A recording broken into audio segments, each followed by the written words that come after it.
Hey everybody, welcome back to the channel. Today we're going to be welding another one of our coupons, but we're going to make it a little bit harder.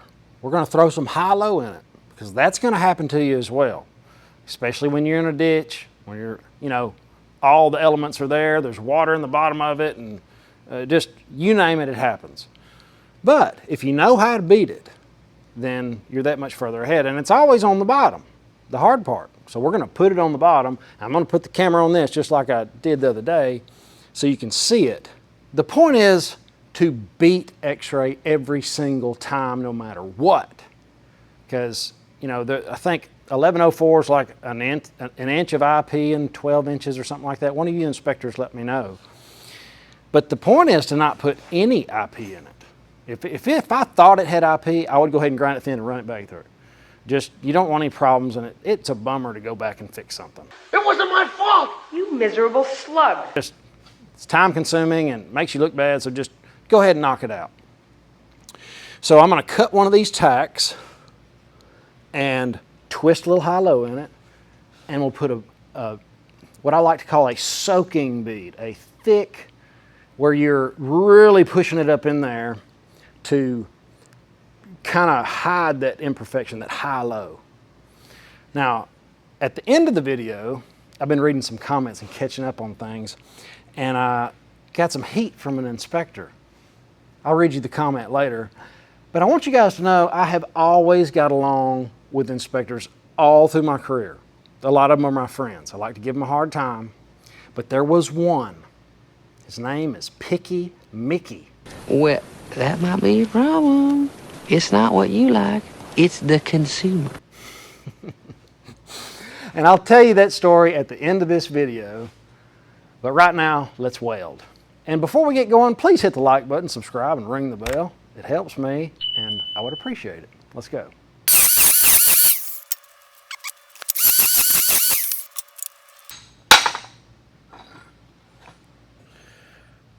All right, that's a pretty good high-low right there, especially on schedule 40. And now let's put the bead in it. All right, guys, we're going to try to start up here, and we're going to try to soak it in there. We're going to soak it. You're just feeding it in, feeding it, feeding it, feeding it. We're not going to be able to go real fast because we want to build it up. We want to build it up past that high-low. So, hope this makes sense.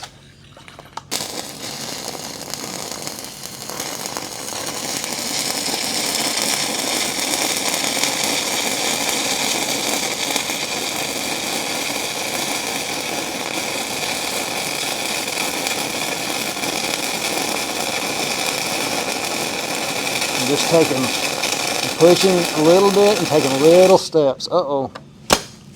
What happens?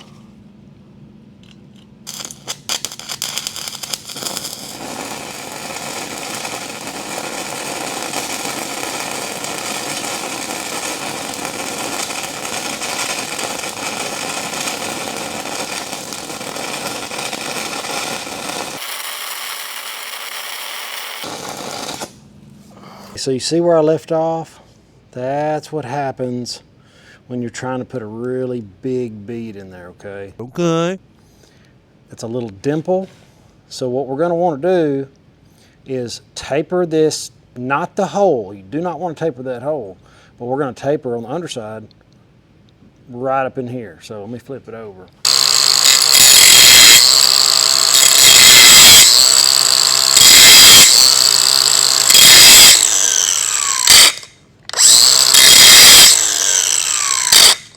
And that's it. All right, now for this other side, I'm gonna dim it down where you guys can see it better.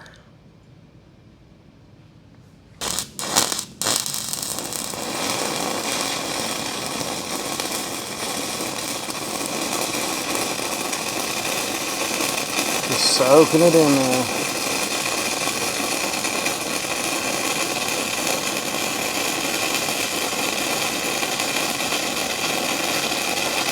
I'm stepping just a little bit, but I'm not pulling back. Pushing, pushing, pushing. All right. Now, it's a big old heavy bead. I'm gonna brush it off and we'll put a hot pass in it because you really can't look at the bead until you hot pass it.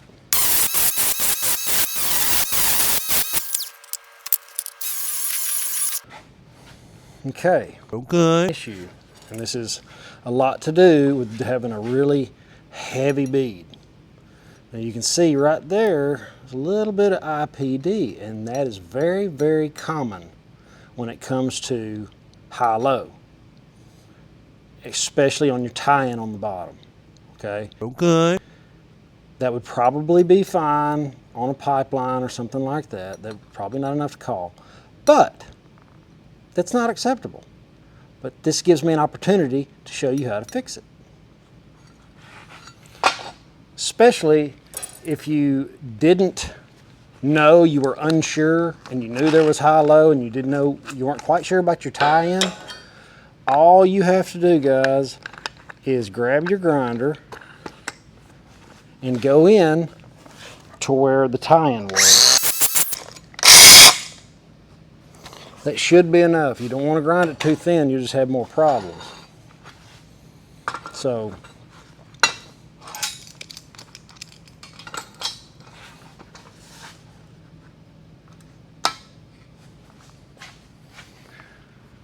we're going to turn it up just a little bit and push back through that weak spot.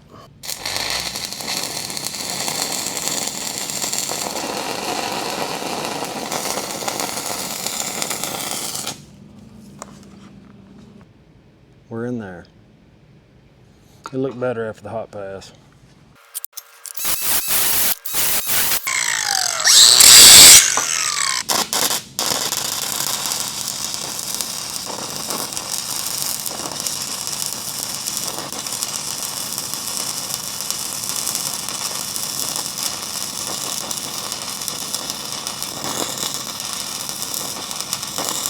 Hear me bogging it down, I'm really pushing on it.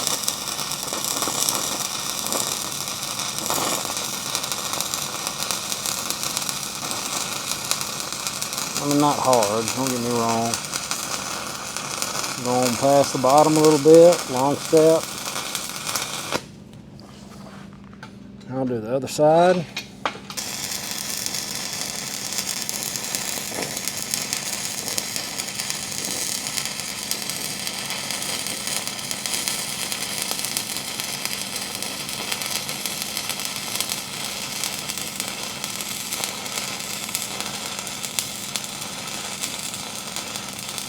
I'm on the bottom, I'll start long stepping,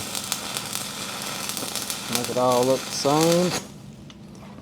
We'll brush it off and cap it, and rip it apart.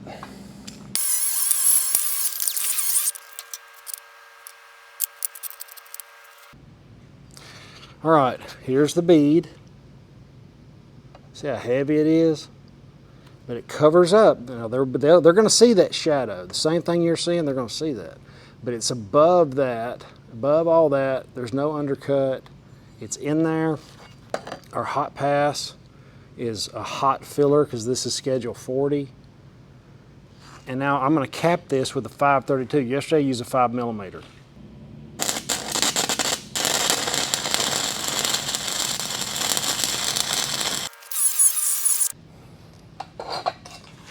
Now when we come down, which you're looking at the top of it now, we're coming down, even though we're going up right now, we're gonna crawl on top of this, get it all tied in, and then weld a little bit longer, okay? Get it going all the way, fill that up, and then doop, doop, doop, doop.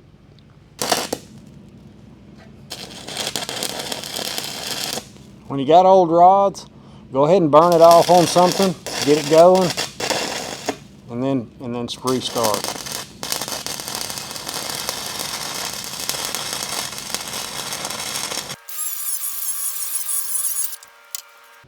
All right, guys, it's in. I had to use a couple of different welding rods to find one that would burn. And I'm glad I did this project because turns out Austin has been using some old welding rods, and this is going to help him tremendously when I get him some more. But truth be known, this is part of it, guys. Every weld you do, especially on the bottom, you got some not crazy old, those are a year and a half, year and 3 months old. But this is fine.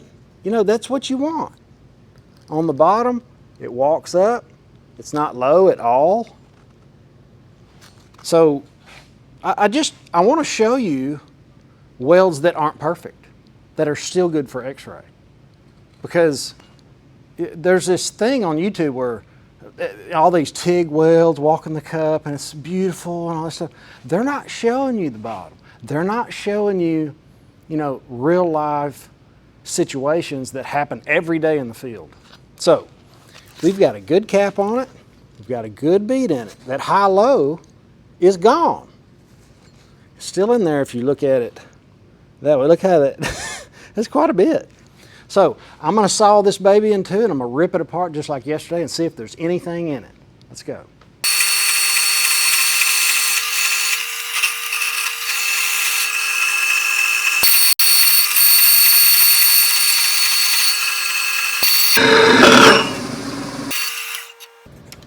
Hey guys, I've got to put you in the freezer. What are y'all doing in there? Chilling? All right, let's go. You see the high-low in there? But you can also see it's got a good bead in it. It's got a good cap. This was the one that was the most high-low. I want to bend that one for sure, or break it for sure.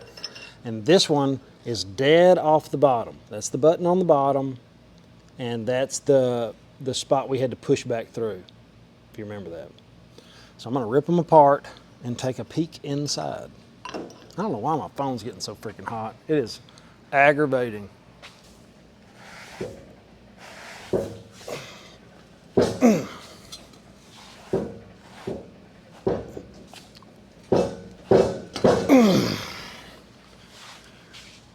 All right. Leave that one just like that. I'm gonna go ahead and break this other one so I don't have to readjust the camera.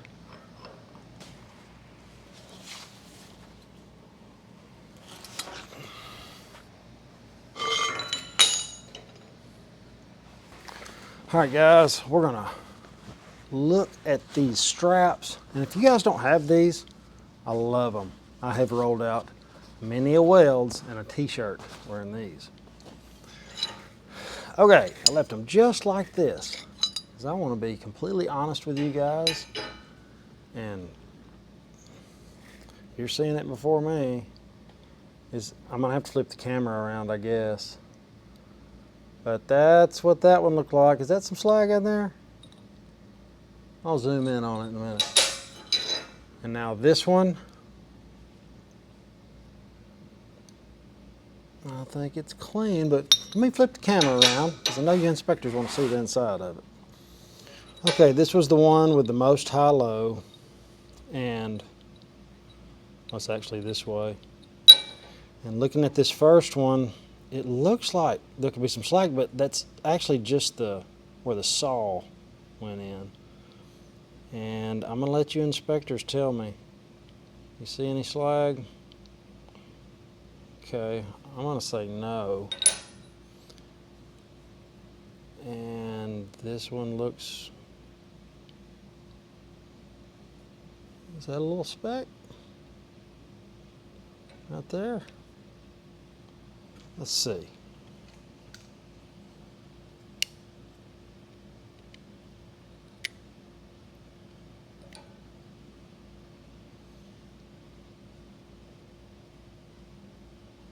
Maybe. It looks way worse on camera. But I can't dig it out of there. It's like a shiny spot. Anyway, I'm pretty convinced it would pass x-ray for sure. This one, I think we're good. This one was the very bottom. Very, very bottom. So,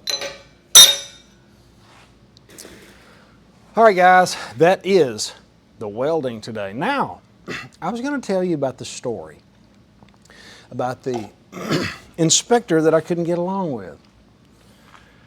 I went my whole career without having any trouble with inspectors. I always fixed what they wanted, no matter how dumb or whatever I thought it was. It didn't matter. You're working for them. Most of them are great guys. I'd say like 99% of them. Okay, maybe 90, let's be honest. But it's the same way with welders, okay? Can you imagine the crap they have to deal with? Anyway, so Picky Mickey, and you're going to run into this. Picky Mickey, I didn't know him. I just showed up at the job site, and as soon as I stepped out of the truck, I could tell he didn't like me. Sometimes that happens. He looked like a chubby Joe Dirt. Anyway, so we had some skids that we had to, there was like, I don't know, 8 or 10 of these skids that had these, some type of separator on them, and they had these pumps that mounted on the bottom. And they were replacing the pumps and needed new brackets. Now, keep in mind, these were channel iron, load bearing, that he wanted welded on a skid that had been painted about 20 times. When I got there, you kind of learn how to read between the lines. He said, this shouldn't take you longer than a couple hours. No, he said a day. So this shouldn't take you longer than a day. It's like, man, we're going to have to get it if that's what he thinks. And I said, there's a lot of paint on them. He said, yeah, just grind it off. Well, there was already existing stuff welded down that he wanted to weld to, and you couldn't get it. No, I got to start this over, I think. No, I'm not. It's in the video. It was, somebody had already tacked the channel down and mounted whatever it was they were mounting, a pump or something. They've already mounted it and they tacked it, but when they tacked it, they didn't clean it. So there's all this paint and crap underneath it. And he told me he wanted 2 inches here and 2 inches there and 2 inches there and blah, blah, blah, blah. And it was way overkill for a load-bearing piece of channel iron for a pump that weighed about 100 pounds. So I said, all right, so we did it. I welded them all with a 70 plus because it really digs down in there, burns the paint out, and it was fine. Well, he comes around and says, you didn't use 7018. I said, well, you didn't tell me to use 7018 for one. And he said, well, you didn't put enough weld, and I want a 3-stringer bead on each bracket all the way around and measure your welds and just really, oh, God. I didn't strangle him. I've never done anything like that. Just always remember, my grandmother told me this. If you give somebody a piece of your mind, it will cost you dollars and cents. And I've always lived by that, and it's worked. So I really tried hard to do what he said. Went back with a 7018, and there was a little bit of porosity here and there, you know, because of the paint and the imperfections and the grease and the oil and everything's on there. It's a load-bearing piece of channel iron. It's already got 3 passes of 70 plus and now a 3-bead cap with 7018. You couldn't rip it off with a bulldozer. And he came back and said, there's a little speck of porosity on this, right? But I was under the impression that it was a skid that needed a piece of channel iron welded on it today. So that's what I did. I could not please Picky Mickey, so I didn't go back. He didn't tell me not to come back. I just didn't show back up, if you know what I mean. But that's going to happen, guys. These inspectors have a job to do, and they need to do it. And if we would have been up front and clear about it, I would have known that I would have needed to take off the piece, grind it completely clean, bevel the edges on a piece of channel iron, put a little bead in it, put a hot pass, and a 3-bead cap. And keep in mind, there's a jillion pieces of 1-inch pipe running around, you can barely get to any of it. So, you know, try to avoid that stuff if you can. I didn't know what I was getting into when I got there, but part of it. But that's the only one out of my whole career that I couldn't make happy, you know? You really got to do what these guys want. And to be honest with you, they really know quite a bit. You know, I have some differences. I think you should probably be a welder for, you know, 20 years or so before you're an inspector. Kind of reserve that for welders that maybe are losing their eyesight and stuff like that. Can't see with the fire and all that. But that's not the world we live in. Truth is, welding inspectors are usually not the best welders. And I'm not talking down to you. I'm just saying if you're a welder, you'd probably be welding, unless you're older. And maybe you just want to push pencils and do paperwork. And that's fine too. I could care less about the metallurgy. I couldn't tell you anything about it really.